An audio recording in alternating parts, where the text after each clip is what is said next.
உங்கள யாராவது ஜப்பானுக்கு டூரிஸ்ட் விசால வரீங்க, ஒரு வொர்த் பையிங்கா ஒரு ஐபோன் வாங்கணும், இதுல வந்து எந்த அளவுக்கு சேவ் பண்ண முடியும் அப்படின்னு வந்து கேட்டீங்கன்னா, நீங்க டூரிஸ்ட் விசால வரும்போது உங்களுடைய கிரெடிட் கார்டு எதனா ஒன்னு கையோட எடுத்துட்டு வாங்க.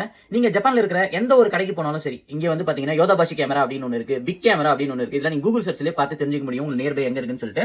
அவங்க போறதுக்கு முன்னாடி நீங்க என்ன பண்ணுங்கன்னா, போன் பண்ணி எங்களுக்கு சிம் ஃப்ரீ ஐபோன்ஸ் எனக்கு வேணும், இது வந்து 512 GB இருக்கா இல்ல 256 GB இருக்கா இல்ல வந்து 1 TB இருக்கா அப்படின்னு வந்து நீங்க கேட்டுட்டு போறது வந்து ரொம்ப பெஸ்டா இருக்கும். இப்போ வந்து பாத்தீங்கன்னா இது ஐபோன் 16 Pro Max 1 GB, ஓகேங்களா? இப்போ இது வந்து எந்த அளவுக்கு சேவ் பண்ண முடியும் அப்படின்னு வந்து பாத்தீங்கன்னா, இப்போ இதனுடைய ஜப்பான் காஸ்ட் எவ்வளவு அப்படின்னா 2,48,000 வருது. நம்ம ஊர் காசுக்கு 1,44,000 கிட்ட உங்களுக்கு வருங்க. சோ இதுல வந்து ஒரு 14,000 நீங்க வந்து டாக்ஸ் ஃப்ரீயா பண்ணணும் அப்படின்னா ஒரு 14,000 கம்மியாகும். அப்படி பாத்தீங்கன்னா 1 TB ஐபோன் 16 Pro Max உங்களுக்கு வந்து 1,30,000 ஐஎன்ஆருக்கு வந்து உங்களால வந்து வாங்க முடியும். ஆனா நீங்க வந்து இன் பர்சனா டைரக்டா வந்து போய் உங்களோட விசாவை வந்து சப்மிட் பண்ணி அங்க வந்து உங்களோட கிரெடிட் கார்டோட நீங்க போனீங்கன்னா மட்டும்தான் இதை வந்து உங்களால அந்த காஸ்ட்க்கு வாங்க முடியும். நண்பர் கிரெடிட் கார்டோட வந்திருந்தாரு அப்படின்னா இதுல ஒரு 14,000 ஐஎன்ஆர்ல வந்து சேவ் பண்ணிருக்கலாம். பட் அன்பார்ச்சுனேட்லி அவர் கிரெடிட் கார்டு இல்ல அப்படின்ற காரணத்தினால இதை ஆப்பிள் ஸ்டோர் ஆன்லைன்ல வந்து நான் ஆர்டர் பண்ணி அவருக்கு வாங்கி கொடுத்தேன்.